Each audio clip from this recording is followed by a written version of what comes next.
Mga kapuso, humina ngayon ang hanging habagat ayon sa Pag-asa. Kaya asahan ang bahagyang pagbuti ng lagay ng panahon sa mga lugar na ilang linggo nang inuulan. Bukas hanggang Sabado, inaasahang hihina ang habagat kasabay ng paghina ng bagyong Neneng. Bagaman mataas pa rin po ang tsansa ng ulan sa Ilocos Region, Zambales, Bataan at Occidental Mindoro.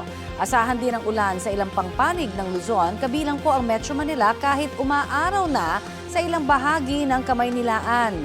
Pagsapit ng linggo hanggang sa mga susunod pang araw, posibleng maging aktibo muli ang habagat dahil sa pagpasok sa Philippine Area of Responsibility ng bagong bagyo at magpapaulan po ito ng husto sa malaking bahagi ng bansa. Ang nasabing bagyo, isa ng tropical storm at may international name na Saudel.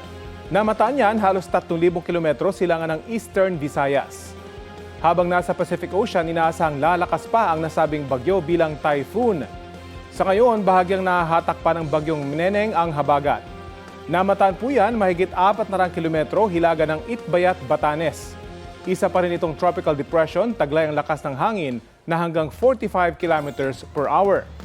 Sa mga susunod na oras, babaybayin ng bagyo ang eastern coast ng Taiwan at lalabas ito ng PAR. Sa pinakahuling update ng Pag-asa ngayong umaga, hindi na nito binabantayan ang bagyo na nasa West Philippine Sea.